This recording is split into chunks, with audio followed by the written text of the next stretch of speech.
आपल्या गावातील आपली कुलस्वामिनी आई जगदंबेला वंदन करतो आणि मी माझ्या भाषणाला सुरुवात करतो. अनंतर तडवळे हे गाव बोलून दाखवत नाही, हे करून दाखवण्याचं गाव आहे. महाराष्ट्रामध्ये ज्यावेळेस मनोज जरांगे पाटील, संघर्ष योद्धा मनोज जरांगे पाटील यांच्या समर्थनार्थ ज्यावेळेस मोर्चा निघाला होता, आज मी तुम्हाला अभिमानाने सांगतो, कुठलं राजकारण नाही, कुठला पक्ष नाही, कुठला नेता नाही. आज ह्या जातीवंत मराठा, गरजवंत मराठा आणि कट्टर मराठा जर तुम्हाला बघायचं असेल तर ह्या 500 ट्रॅक्टरच्या रॅलीमध्ये 74 ट्रॅक्टर माझ्या तडवळे गावामधून होते. आणि या तडवळे गावामध्ये अनेक जणांनी आपलं राजकारण बाजूला ठेवून सर्वांनी एकजुटीचं दर्शन दाखवलं.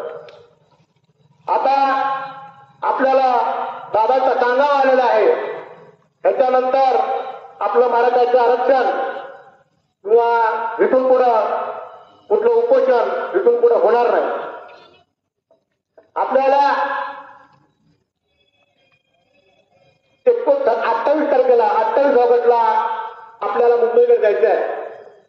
त्या मुंबईकडे जात असताना आपल्याला जसं आपण आपल्या वैराग भागाचा ट्रॅक्टर मोर्चा जसा महाराष्ट्रात गाजला आणि त्या ट्रॅक्टर मोर्चामध्ये सर्वात जास्त मोठा सहभाग आपल्या तडवळे गावाचा, आपल्या शेतकऱ्यांचा, जसं दीपावलीच्या पाडव्याला जसं आपलं वाहन आपण धुतो त्या पद्धतीनं, त्या आनंदानं कुणालाही 1 रुपया न देता माझ्यावर आरोप करण्यात आला की मी तडवळ्यांच्या मराठ्यांच्या समाजाच्या लोकांना मी पैसे दिले.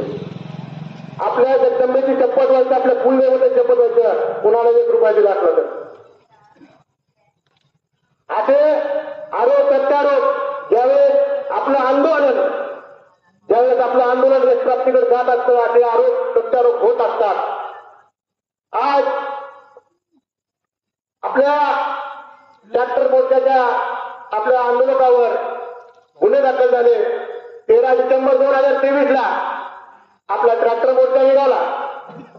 त्याच्यामध्ये सर्वांनी शांततेमध्ये छत्रपती शिवाजी महाराजांना आता एक फेरी मारली आणि त्याच्यानंतर आपण आपापल्या गावी निघून गेलो.